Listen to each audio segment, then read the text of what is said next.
Hey man, what's up, y'all? I'm finna tell y'all, this is my first story time on YouTube. I'm about to tell y'all the first time I got locked up, you feel me? So y'all leave a like, comment, subscribe, and I'm gonna drop some more stuff for y'all. So look, I ain't even finna do no talking, I'm finna get straight into the story. So boom, you feel me? This was in 6th grade, I got locked up. Alright, so I was with my dog. I ain't gonna say his name. We gonna call him Jay. Alright, so me and Jay in class, we got a substitute. We chilling. It's first period, right? So everything's straight, you feel me? We ain't doing no work. We ain't doing no work at all. So we just chilling, right? So I look over and I see Jay, right? Rolling up. He rolling up something. So I come over there and I look what it is. And this man rolling up weed in the class, like at the desk. So substitute teacher came over there, asked what that is. He tried to throw it in the trash can, you feel me? I was just sitting there, he tried to throw it in the trash can, right? So boom, they called the AP up. The AP came upstairs, looked in the trash can, pulled it. So when the AP pulled it and seen it, she called him first, right? And then she called me. She said, "Come here."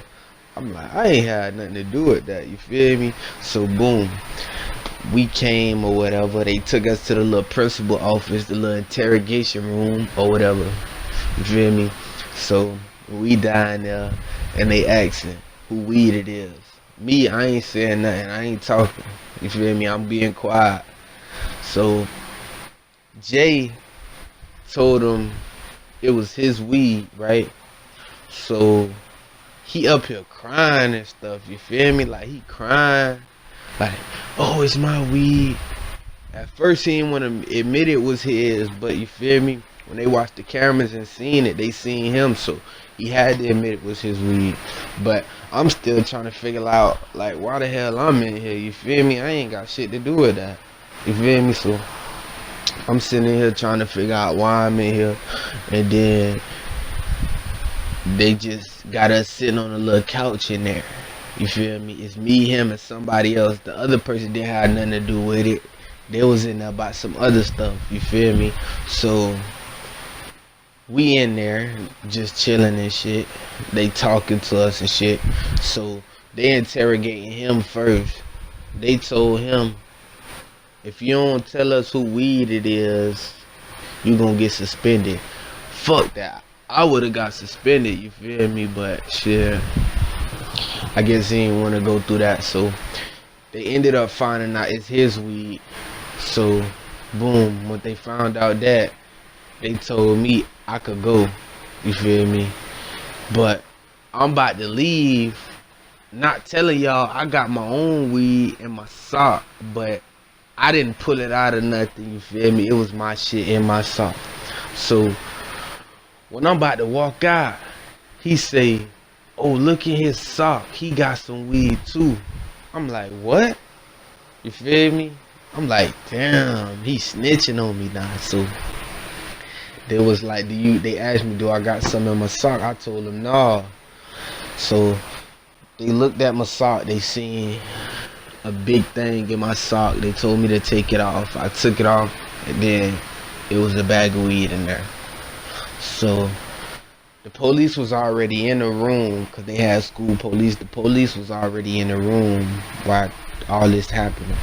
So they grabbed the weed or whatever. Then they asked me where I got it from. I'm like, I ain't finna say nothing, man. Y'all found it. Y'all just do what y'all gotta do. You feel me? I ain't finna be talking and shit like that. So they do what they do. They called my mama or whatever, and they basically told her, "Oh, your son got caught with weed at school, and he's finna go to the juvenile detention center." So I'm living in Miami at the time. They took me to the juvenile detention center, and I was in a holding cell. Like, I don't it's really not a holding cell, but if you've been a juvenile, you know what I'm talking about. It's the place where they hold you for your parents to come and get you or whatever. So, boom, I called my mama, and my mama don't answer the phone that second time I call her.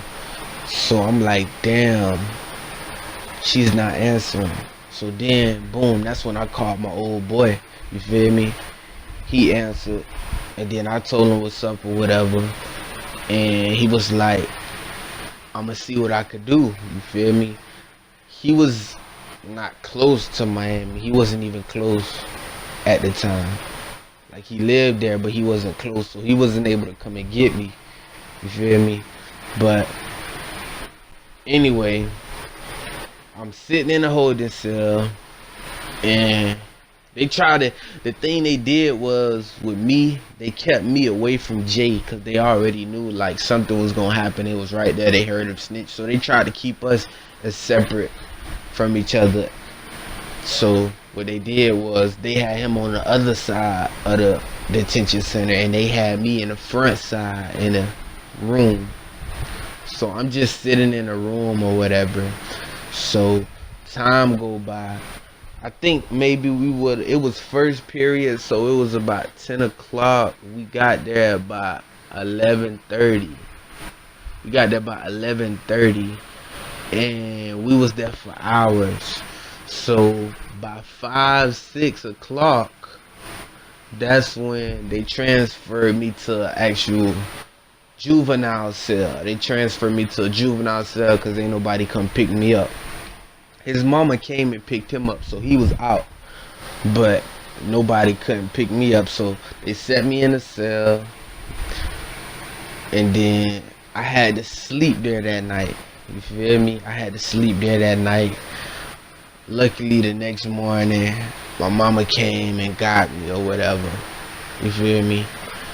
But ever since that day, man, I ain't been able to trust nobody, because I thought he was one of my closest friends, you feel me? But, I mean, like, he just snitched and folded on me. He folded under pressure, so you feel me? That taught me not to trust nobody. This was in 6th grade, man. So that's the story time, though. If y'all want some more, just let me know in the comment section what story times y'all want, and I'll try to get them done for y'all, man. Like, comment, and subscribe, and be safe, y'all boys.